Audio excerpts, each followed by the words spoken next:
High! মোটামুটি ১০,০০০ fit উপরে জুলুকের মেঘে ঢাকা পাহাড় থেকে তোমাদের সবাইকে ওয়েলকাম। আর ওখানে কী লেভেলের ঠান্ডা ছিল সেটা আশা করি এই মানুষটাকে দেখে তোমরা বুঝতেই পারছো। বিশ্বাস করো, পৌঁছে দুপুরের লাঞ্চ সেরে যখন হাত ধুয়েছিলাম আমার হাতটা মোটামুটি পুরো অসাড়ই হয়ে গিয়েছিল। আর এটা আমাদের ওই দিন রাতের ডিনার ছিল। পরের দিন সকালবেলা ঘুম থেকে উঠে ব্যালকনিতে গিয়ে আমি তো পুরো অবাক, এটা ভেবে যে কালকে ওই কুয়াশাচ্ছন্ন পরিবেশের পিছনে এত সুন্দর একটা শান্তিপূর্ণ জায়গা লুকিয়েছিল, যেটা দেখে শুধু কিন্তু তোমার চোখ জোড়াবে না, মনটাও জুড়িয়ে যাবে। কিছুক্ষণ পরে দেখলাম সায়নীও ঘুম থেকে উঠে পড়েছে। দাঁড়াও দাঁড়াও, আরও দুটো কিউটি আছে, এই যে যারা সারা রাত আমাদের হোমস্টেটা পাহারা দিয়েছে।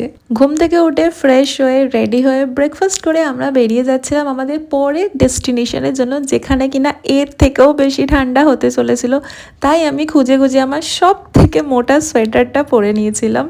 আর শেষবারের জন্য নিজেকে এই পরিবেশের সাথে একটু রেকর্ড করে নিচ্ছিলাম, যেটা মেমোরি হিসেবে সারা জীবন আমার সাথে থেকে যাবে।